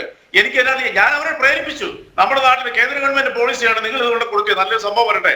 അത് ലോകത്തിലെ നമ്പർ 1 ഈ ബസ് നിർമ്മാതാക്കൾ. അതെനിക്കറിയാം. റെജി 10 പൈസയുടെ ഗുണമുണ്ടാക്കിയിട്ടില്ല, അതെനിക്കറിയാം. പക്ഷേ ഇവിടെ സ്വപ്ന സുരേഷ് മുഖ്യമന്ത്രിയെയും എം ശിവശങ്കറിനെയും കബളിപ്പിച്ചിട്ടുണ്ടോ? അതാണ് എന്റെ ക്വസ്റ്റ്യൻ. അല്ല, അതിലേക്ക് തന്നെയാ വരുന്നത്. എനിക്ക് മറുപടിയുള്ള പദ്ധതിയില്ലേ, ഇതിപ്പോ ലോകം കാണുന്നില്ലേ. ഞാൻ പറഞ്ഞത് നമ്മുടെ നാട്ടിൽ ആരെങ്കിലും സഹായഹസ്തങ്ങളായിട്ട് വന്നാൽ പോലും ഇത്രയ്ക്ക് നീചമായ ആരോപണം ഉന്നയിക്കുന്നവർ ശ്രദ്ധിക്കണം. താൽക്കാലികമായ വാചക കസരത്ത് നടത്തി ചർച്ചയിൽ വിജയം നേടാമെന്നുള്ള പ്രതീക്ഷയിൽ. പക്ഷെ നിങ്ങൾ തകർക്കുന്നത് വിദേശത്തുള്ള മലയാളി സമൂഹത്തിന്റെ ആത്മവിശ്വാസത്തെയും. അയ്യോ അല്ല, അതല്ല നമ്മുടെ വിഷയം. വീണ്ടും റെഡ് ക്രസന്റിലേക്ക് പോകല്ലേ. റെഡ് ക്രസന്റിന്റെ ചർച്ചയിലേക്ക് വലിച്ചിഴക്കേണ്ട. റെഡ് ക്രസന്റ് അല്ല വിഷയം. നമ്മുടെ വിഷയം യൂണിടാക് കമ്പനിയിൽ നിന്നും സ്വപ്ന സുരേഷ് വാങ്ങിയ 1 കോടി രൂപ കമ്മീഷനാണ്. ഞാൻ അതിലേക്ക് വരുന്നത്. സുബീഷ് അങ്ങനെയാണ് എനിക്ക് എഴുതിയിട്ടാണ് ഇങ്ങനെയൊക്കെ പറഞ്ഞേക്കണത്. അതൊന്നും അടക്കില്ല സുരേഷ്. ഞാനും 4-5 വർഷമായിട്ട് സുബീഷിനോട് ചർച്ചയ്ക്ക് ചെയ്തില്ല. എനിക്ക് നല്ല അവബോധമുണ്ട് സുബീഷിനെ സംബന്ധിച്ചു. സുബീഷ്, ഞാനും ആ യൂണിടെക് എന്ന് പറഞ്ഞ ആ പ്രസ്ഥാനത്തിലേക്ക് തന്നെയാ വരുന്നത്. നിങ്ങൾ ബ്രേക്ക് ചെയ്യാതെ. യൂണിടെക് എന്ന് പറയുന്ന സ്ഥാപനം ഈ പറയുന്ന റെഡ് ക്രസന്റുമായിട്ടുള്ള ബന്ധം എന്താണ്? അവരാദ്യമായി തന്നെ ഞാനത് പറഞ്ഞു, സർക്കാരുമായിട്ടുള്ള എഗ്രിമെന്റ് പറഞ്ഞെന്താ, ഞങ്ങൾ നേരിട്ട് ഈ നിർമ്മാണം നടത്തും. ഞങ്ങൾ പറയുന്ന ഏജൻസിക്ക് ഈ നിർമ്മാണം കൊടുക്കും. സർക്കാരിന് യാതൊരു ബന്ധമില്ല. സർക്കാരുമായിട്ട് സാമ്പത്തികമായിട്ട് പോലും 1 രൂപയുടെ ബന്ധമില്ല. അപ്പോൾ കേരളത്തിൽ ഇത് മാത്രമല്ല, കേരളത്തിൽ ഇതിനു മുമ്പ് എത്രയോ അനവധി സഹായഹസ്തങ്ങൾ, ഇത്ര ചാരിറ്റബിൾ ആയിട്ടുള്ള പ്രോഗ്രാംസ് വിദേശത്തുള്ള എത്രയോ പേരോട് ചെയ്തിട്ടുണ്ട്. അല്ല, അങ്ങനെയാണെങ്കിൽ ഞാൻ ചോദിക്കട്ടെ റെജി, അങ്ങനെയാണെങ്കിൽ ഞാൻ ചോദിക്കട്ടെ. ഇപ്പോൾ UAE കോൺസുലേറ്റിൽ നിന്നും സൗജന്യ സഹായം ഉണ്ടാകുന്നു. 140 ഫ്ളാറ്റുകൾ ആണ് നിർമ്മിക്കുന്നത് എന്നാണ് എൻ്റെ അറിവ്. അഡ്വക്കേറ്റ് ബി ഗോപാലകൃഷ്ണൻ ഇരിക്കുന്ന തൃശ്ശൂരിൽ നിന്നും കുറച്ച് ദൂരമേ ഉള്ളൂ വടക്കാഞ്ചേരിയിലേക്ക്. അതിനെക്കുറിച്ച് ആധികാരികമായ വിവരങ്ങൾ അഡ്വക്കേറ്റ് ബി ഗോപാലകൃഷ്ണൻ പറയും. അപ്പോൾ ഈ പദ്ധതിക്ക് ഭരണാനുമതി ആദ്യം എൻ്റെ അറിവിൽ 13 കോടിയോ മറ്റോ ആയിരുന്നു. ഇത് സൗജന്യ സഹായം ഉണ്ടാകുമെന്ന് അറിഞ്ഞിട്ട് പോലും ഇതിൻ്റെ ഈ ഭരണാനുമതി പിന്നീട് 18 കോടിയാക്കിയോ അല്ലെങ്കിൽ 20 കോടിയാക്കിയോ മറ്റോ ഉയർത്തുന്നു. അപ്പോൾ കൂടുതൽ തുക കമ്മീഷനായി പലരിലേക്കും പോയിട്ടുണ്ട് അല്ലേ? സുബീഷ്, എന്തൊരു ലോജിക്കാണ് സുബീഷ്. അതിന്റെ പൂർണ്ണ ഉത്തരവാദിത്വം ഇറ്റ്സ് അപ് ടു ദം. ആ പറയുന്ന ഈ ചാരിറ്റബിൾ ഓർഗനൈസേഷനും അവര് നിർമ്മാണ കരാർ കൊടുത്തിരിക്കുന്ന ഈ പറഞ്ഞ യൂണിടെക് എന്ന് പറയുന്ന സ്ഥാപനമായിട്ടാണ്. അതിന് സംസ്ഥാന സർക്കാരായിട്ട് എന്ത് ബന്ധമിരിക്കുന്നത്? നമ്മളൊരു ആരോടും ക്രെഡിബിലിറ്റി അല്ല. അപ്പൊ ലൈഫ് മിഷൻ പദ്ധതിയുമായി സ്വപ്ന സുരേഷിന് ഇടപെടാൻ ഒരു അവസരവും ഉണ്ടായിട്ടില്ല എന്ന് മുഖ്യമന്ത്രിയും റെജി ലൂക്കോസും പറയുന്നത് ഞങ്ങൾ വിശ്വസിക്കണോ? അല്ല, നിങ്ങൾ വിശ്വസിക്കണ്ട. നിങ്ങൾക്ക് അതിന്റെ രേഖകൾ അറിയാമല്ലോ. അതായത് സംസ്ഥാന സർക്കാരുമായിട്ടുള്ള എഗ്രിമെന്റിൽ കൃത്യമായിട്ട് പറഞ്ഞിരിക്കുന്നത് ഈ ഗവൺമെന്റ് ഈ നിർമ്മാണവുമായിട്ടോ ഇതിന്റെ സാമ്പത്തിക ഇടപാട്ടോ യാതൊരു ബന്ധവുമില്ല. സർക്കാർ ചൂണ്ടിക്കാണിക്കുന്ന സ്ഥലത്ത്, അതായത് വടക്കഞ്ചേരി അവർക്ക് കൊടുത്തത് വടക്കഞ്ചേരിയിലെ 2.77 ഏക്കർ സ്ഥലമാണ് സർക്കാർ കൊടുത്തത്. അവരുടെ ഏജൻസി കൊണ്ട് പണിയിപ്പിച്ചു. ഇതിപ്പോ സുബീഷ് ഒരു കെട്ടിടം പണിയാണെന്നുണ്ടെങ്കിൽ എന്നെ ഏൽപ്പിക്കല്ലേ? അപ്പൊ അതിന് ഗവൺമെന്റായിട്ട് എന്തെങ്കിലും ബന്ധമുണ്ടോ? അപ്പൊ എനിക്ക് നിങ്ങൾ മനസ്സിലാക്കാത്തൊരു കാര്യം, അല്ല നിങ്ങൾ മനസ്സിലാക്കേണ്ട ഒരു വസ്തുത, മനസ്സിലായില്ല എന്ന് പറയുന്നത്. ബഹുമാനപ്പെട്ട ഗോപാലകൃഷ്ണൻ ഈ കാര്യത്തിൽ ഒരു തർക്കത്തിൽ വരുമെന്ന് എനിക്ക് തോന്നുന്നില്ല. കാരണം അദ്ദേഹം വളരെ കാര്യങ്ങൾ പഠിച്ചിട്ടാണ്. ഞാൻ സോപ്പിടാൻ പറഞ്ഞതുമില്ല. ഇതാണ് അതിന്റെ റിയാലിറ്റി. അത് ലൈഫ് മിഷനകത്ത് ഞാൻ റെജിയിലേക്ക് വരാം. സ്വപ്ന സുരേഷിനെ എങ്ങനെ ബന്ധപ്പെടാൻ പറ്റും? എങ്ങനെ ബന്ധപ്പെടാൻ പറ്റും? അഡ്വക്കേറ്റ് ബി ഗോപാലകൃഷ്ണൻ, സ്വപ്ന സുരേഷിന് ഈ സർക്കാർ പദ്ധതിയിൽ എങ്ങനെ ബന്ധപ്പെടാൻ പറ്റും? കണ്ടിട്ടും കാണാതിരിക്കുകയാണ്, അല്ലെങ്കിൽ അറിയാത്ത കാര്യങ്ങൾ നമ്മൾ പറയുകയാണ് എന്നാണ് റജിയുടെ ആക്ഷേപം. ഞാൻ ചോദിച്ച പ്രധാനപ്പെട്ട ചോദ്യമുണ്ട്. അത് ജലീല് ചട്ടലംഘനം നടത്തിയതിനെ കുറിച്ച് ഞാൻ 4 ചോദ്യം ചോദിച്ചു. ആ 4നും അദ്ദേഹം ഉത്തരം പറഞ്ഞിട്ടില്ല.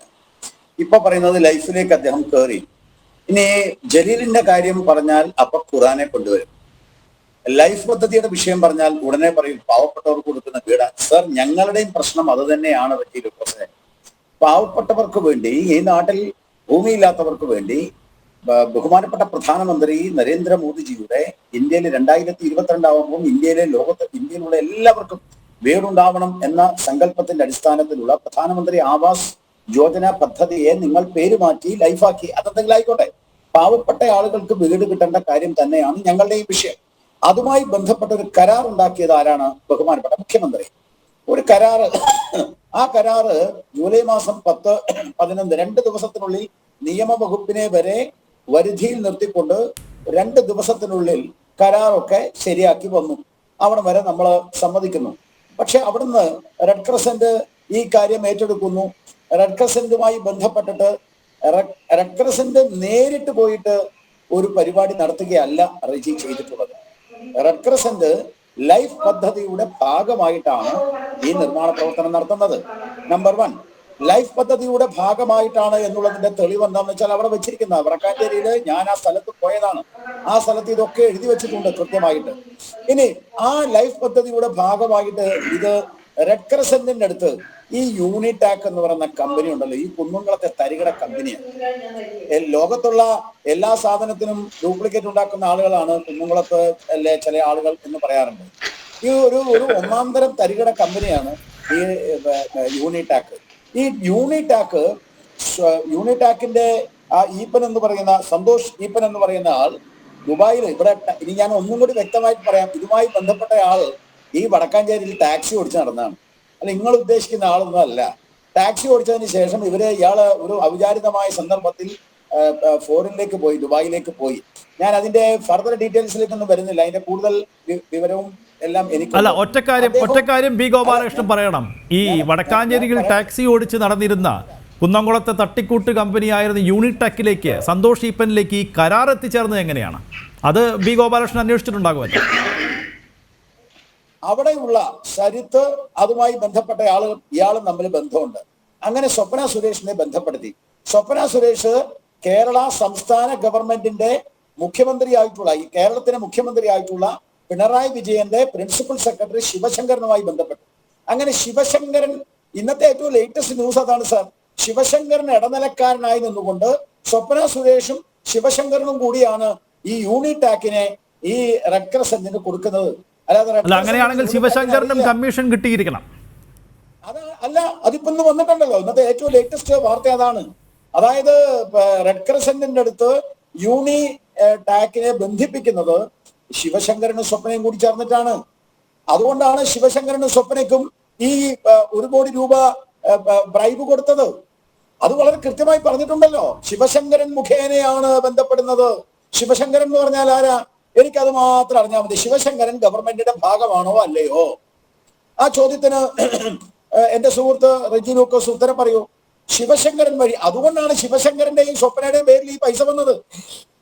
വെറുതെ നിങ്ങള് ഈ അറിയാത്ത കാര്യങ്ങൾ പറയല്ലേ. ഇത് ആരന്വേഷിക്കണം? അഡ്വക്കേറ്റ് ബി ഗോപാലകൃഷ്ണൻ, ഇത് ആരന്വേഷിക്കണം? ഇത് NIA-യുടെ പരിധിയിൽ വരുന്ന ഒന്നല്ല എന്നാണ് ഞാൻ മനസ്സിലാക്കുന്നത്. കസ്റ്റംസിന്റെയും പരിധിയിൽ വരില്ല എങ്കിൽ സംസ്ഥാന സർക്കാർ തന്നെ ഇടപെട്ട് ഒരു അന്വേഷണം വേണ്ടേ?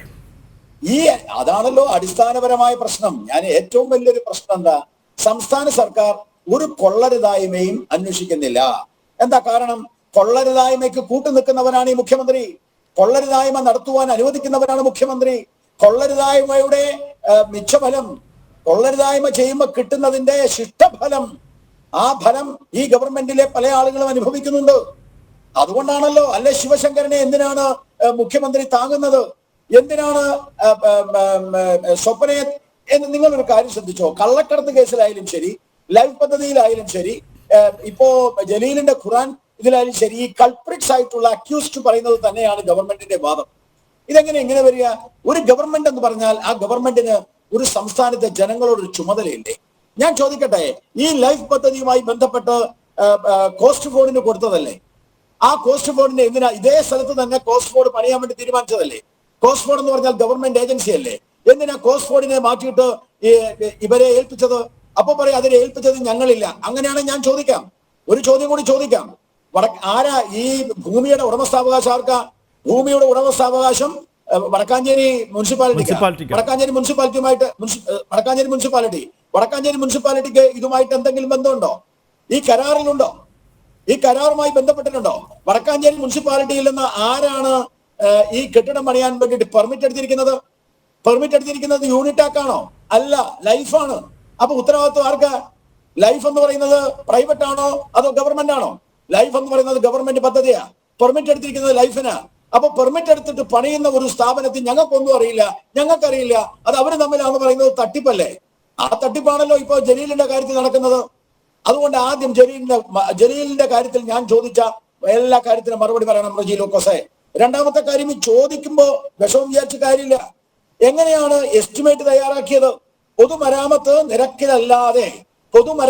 നിരക്കിലല്ലാതെ ലൈഫ് പദ്ധതിയുടെ എസ്റ്റിമേറ്റ് തയ്യാറാക്കാൻ കാരണം എന്താ? ആ എസ്റ്റിമേറ്റ് എത്രയാ? 13 പിന്നെ അത് കൂടാനുള്ള കാരണം എന്താ? ഇതൊരു പൊതുമരാമത്തുമായി ബന്ധപ്പെട്ട് ലൈഫ് അല്ലേ പറയണം, ഈ പദ്ധതിക്ക് ലൈഫുമായി ബന്ധമില്ല. എന്നാ റെജി ലൂക്കോസ് ഇപ്പൊ ഇവിടെ വെച്ച് പറയട്ടെ, ഈ പദ്ധതിക്ക് ലൈഫുമായി ബന്ധമില്ലാതെ പറയട്ടെ.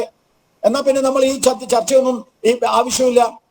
റെഡ് ക്രസന്റും യൂണിടാക്കും തമ്മിലുള്ള ബന്ധമാണ്, നമുക്കൊന്നും പറയേണ്ട ആവശ്യമില്ല. ഒരൊറ്റ കാര്യം അഡ്വക്കേറ്റ് PM നിയാസ്, ഞാൻ നിയാസിലേക്ക് വരാം. അതിനു മുമ്പ് റെജി ലൂക്കോസിനോട് ഈ അഡ്വക്കേറ്റ് B ഗോപാലകൃഷ്ണൻ ഇവിടെ ഉന്നയിച്ച ഒരു ക്വസ്റ്റ്യൻ ആൻസർ, ജലീലിലേക്ക് നമുക്ക് വരാം. ജലീലുമായി ബന്ധപ്പെട്ട ചോദ്യങ്ങൾക്ക് റെജി ലൂക്കോസിന്റെ മറുപടി കിട്ടിയ ശേഷം ഈ ചർച്ച അവസാനിപ്പിക്കുകയുള്ളൂ. പക്ഷേ ഈ യൂണിടാക് എന്ന് പറയുന്ന കമ്പനി എങ്ങനെയാണ് ചിത്രത്തിലേക്ക് വന്നത്? അതിന് മാത്രം മറുപടി. മറുപടി വളരെ സിമ്പിളാണ്. ഞാൻ ഓൾറെഡി പറഞ്ഞു കഴിഞ്ഞു. അതായത് കേരള സർക്കാരും ഈ പറയുന്ന റെഡ് ക്രസന്റ് എന്ന് പറയുന്ന UAE ചാരിറ്റബിൾ ഓർഗനൈസേഷനുമായിട്ടുള്ള എഗ്രിമെന്റിൽ സംസ്ഥാന സർക്കാർ സ്ഥലം കണ്ടെത്തും. ഇത് പിന്നെ അതേപോലെ ഒരു കാര്യം ഞാൻ സമ്മതിക്കുന്നു, ലൈഫ് പദ്ധതിയുടെ പേരിലാണ് ബഹുമാനപ്പെട്ട ഗോപാലകൃഷ്ണൻ വക്കീൽ ഒരു കാര്യം മനസ്സിലാക്കുക. ലൈഫ് പദ്ധതിയിൽ 2,36,000 പിന്നെ വീടുകൾ ഹാൻഡ് ഓവർ ചെയ്തതിനകത്ത് പല സ്പോൺസേഴ്സും ഉണ്ട്. എനിക്ക് നേരിട്ടറിയാവുന്ന ഒരു വലിയ പ്രസ്ഥാനമുണ്ട്. അമേരിക്കയിലെ ഫൊക്കാന എന്ന് പറഞ്ഞ ഓർഗനൈസേഷൻ 100 വീടുകൾ ഓഫർ ചെയ്തു, അതായത് 10,000 പൂർത്തീകരിച്ചു. അങ്ങനെ വിവിധ രീതിയിലുള്ള സംഘടനകളും ചാരിറ്റബിൾ റജി പ്ലീസ് ഈ പോയിന്റിലേക്ക് വരൂ. ഈ 140 ഫ്ളാറ്റുകൾ നിർമ്മിച്ചു കൊടുക്കാനുള്ള കരാർ യൂണിടാക് എന്ന് പറയുന്ന കമ്പനിക്ക് നൽകാനുള്ള മാനദണ്ഡം എന്താണ്? അത് മാത്രം. ആ മാനദണ്ഡം വളരെ സിമ്പിൾ ആണ്. അത് ആരെ കൊണ്ട് ചെയ്യിപ്പിക്കുന്നുള്ളത് അതിന്റെ അവരുടെ ഡിസ്കഷൻ ആണ്. ആ രീതിയിലാണ് എഗ്രിമെന്റ്. അതിന്റെ എന്ത് അഗ്രിമെന്റ്? സ്വപ്ന സുരേഷ് നിർദ്ദേശിച്ച കമ്പനിക്ക് സ്വപ്ന സുരേഷിന് ആര് 1 കോടി രൂപ കമ്മീഷൻ ഓഫർ ചെയ്തു? അതാണോ മാനദണ്ഡം? ആദ്യമായിട്ട് മനസ്സിലാക്കുക, സ്വപ്ന സുരേഷിനെ പോലുള്ള ഒരു ബോൺ ക്രിമിനലിന്റെ ആരോപണ വിധേയമായിരിക്കുന്ന ഒരു വ്യക്തിയുടെ വക്കാലത്ത് പിടിച്ചുകൊണ്ട് ഞാൻ ഈ ചർച്ചയിൽ പങ്കെടുക്കുന്നില്ല. സ്വപ്ന സുരേഷുമായി ഇതിനകത്ത് ബന്ധമുണ്ടോ ഇല്ലയോ എന്നുള്ള കാര്യത്തിലൊന്നും എന്റെ യൂണിടാക് കമ്പനിയുടെ പറഞ്ഞു പൂർത്തിയുടെ സത്യങ്ങൾ പറയുമ്പോഴത്തേക്കും അത് വസ്തുതകളായിട്ട് തന്നെ അന്തരീക്ഷത്തിൽ പോകാതിരിക്കാൻ വേണ്ടിയിട്ട് ബ്രേക്ക് ചെയ്യുന്നത് ശരിയല്ല. ഞാൻ പറഞ്ഞല്ലോ, റെഡ് ക്രസന്റ് എന്ന് പറയുന്ന സ്ഥാപനം MA യൂസഫിനെ പോലെ വളരെ ക്രെഡിബിലിറ്റി ഉള്ള ഇന്ത്യയുടെ പ്രധാനമന്ത്രിയുടെ അടുത്ത് പോലും ഒരൊറ്റ. അപ്പോൾ അല്ല, റജി പറഞ്ഞു വരുന്നത് ഈ UAE കോൺസുലേറ്റോ അല്ലെങ്കിൽ റെഡ് ക്രസന്റോ ആണോ ഇവരെ ഏൽപ്പിക്കാൻ നിർദ്ദേശിച്ചത്?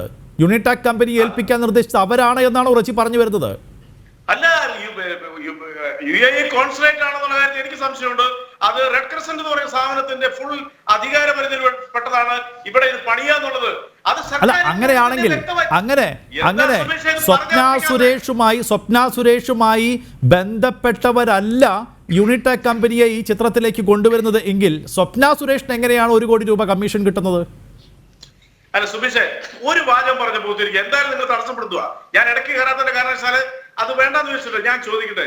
ഞാൻ ആവർത്തിച്ച് പറയുന്നു, MA യൂസഫ് അലി എന്ന് പറയുന്ന ക്രെഡിബിലിറ്റി ഉള്ള കേരളത്തിലെ ഏറ്റവും കൂടുതൽ കൈത്താങ്ങ് തരുന്ന ആ മനുഷ്യൻ ബന്ധപ്പെട്ട ഒരു പ്രസ്ഥാനത്തിന്റെ പിന്നെ ഒരു സംഭവം കേരളത്തിന്റെ മുഖ്യമന്ത്രി എടുത്തോ ഇന്ത്യൻ പ്രധാനമന്ത്രി എടുത്തോ ഏത് നിമിഷവും കേവലം ഒരു ഫോൺ കോളിലൂടെ കയറി ചെല്ലാനുള്ള പിന്നെ എന്താ സ്വാതന്ത്ര്യമുള്ള, അതൊക്കെ ഞാൻ അതിനെ പോസിറ്റീവായിട്ട് കാണുന്ന ഒരാളാണ്. ആ മനുഷ്യന്റെ കെയർ ഓഫിൽ വന്ന ഒരു പ്രസ്ഥാനത്തിന് ഈ സ്വപ്നയ്ക്ക് കൈക്കൂലി കൊടുത്തു നിങ്ങൾ പറഞ്ഞാൽ ഈ ചർച്ച നടക്കുന്ന ആൾക്കാരുടെ അവരുടെ മനോനിലയെ പോലെ നിങ്ങൾ പരീക്ഷിക്കുന്നതായിരിക്കും. അതായത് അല്ല, ശരി റജി പറയുന്നത് സ്വപ്ന പറയുന്നത് മുഴുവൻ കള്ളമാണ്. സ്വപ്നയ്ക്ക് 1 കോടി രൂപ കമ്മീഷൻ കിട്ടിയിട്ടില്ല യൂണിടാക് കമ്പനിയിൽ നിന്നാണ് റജി പറയുന്നത്. പക്ഷെ എന്റെ ചോദ്യം, യൂണിടാക് കമ്പനി എങ്ങനെയാണ് ചിത്രത്തിലേക്ക് വരുന്നത്? യൂണിടാക് കമ്പനിയിലേക്ക് കരാർ പോകുന്നത് എങ്ങനെയാണ്? അതിന്റെ മാനദണ്ഡം എന്താണ്? സുബീഷ്, ഞാൻ ആവർത്തിച്ച് പറഞ്ഞില്ലേ, അത് ഈ പറയുന്ന റെഡ് ക്രസന്റ് എന്ന് പറഞ്ഞ സ്ഥാപനം കണ്ടുപിടിച്ചതായിരിക്കാം. നിർമ്മാണത്തിന്റെ ആയിരിക്കാം. ഞാൻ മറുപടി പറയണേ, എന്തായാലും സംസ്ഥാന സർക്കാർ അതെ. എന്തുകൊണ്ട് B ഗോപാലകൃഷ്ണൻ ചോദിക്കുന്നു, എന്തുകൊണ്ട് നിങ്ങൾ കോസ്മോട്ടിനെ ഏൽപ്പിച്ചില്ല? B ഗോപാലകൃഷ്ണൻ ചോദിക്കുന്നു. അതെ.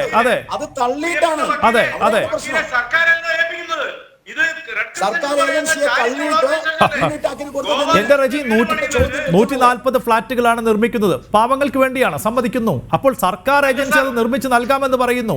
ആദ്യം അത് സർക്കാർ ഏജൻസി ഏറ്റെടുത്തതാണ്. പിന്നെ സർക്കാർ ഏജൻസിയെ തള്ളി ഈ പറയുന്ന ഒരു തട്ടിക്കൂട്ട് കമ്പനിയെ ഏൽപ്പിച്ചു കൊടുത്തതിൽ തന്നെ എന്തോ കള്ളത്തരമുണ്ട്. അതാണ് അടിസ്ഥാന പ്രശ്നം. പ്രിയപ്പെട്ട വക്കീലിനോട് ചോദ്യമാണ്, വക്കീലിന്റെ വീട് പണിയുക, എന്നോട് ചോദിക്കേണ്ട അനുവാദമുണ്ടോ? വക്കീലിന് വീട് പണിയാൻ വക്കീലിന്റെ കാശ് മതി. വക്കീലിന് വീട് പണിയുന്നത് വക്കീലിന്റെ കാശെടുത്താണ്. ഇത് ജനങ്ങളുടെ മുഴുവൻ കാശാണ്. ഞാനും റെജി ലൂക്കോസും ഒക്കെ നൽകുന്ന നികുതി പണത്തിൽ നിന്നാണ് 140 പേർക്ക് ഫ്ലാറ്റ് ഉണ്ടാക്കി കൊടുക്കുന്നത്. സർക്കാർ പദ്ധതിയാണ്. സർക്കാർ പദ്ധതിക്ക് റെജി ലൂക്കോസിന്റെ തറവാട്ടിൽ നിന്ന് കൊണ്ടുവരുന്ന പണം വേണ്ട, എന്റെ തറവാട്ടിൽ നിന്ന് കൊണ്ടുവരുന്ന പണവും വേണ്ട. സംസ്ഥാന സർക്കാരിന് 1 രൂപയുടെ പോലും ബാധ്യതയില്ല. ഈ പൈസ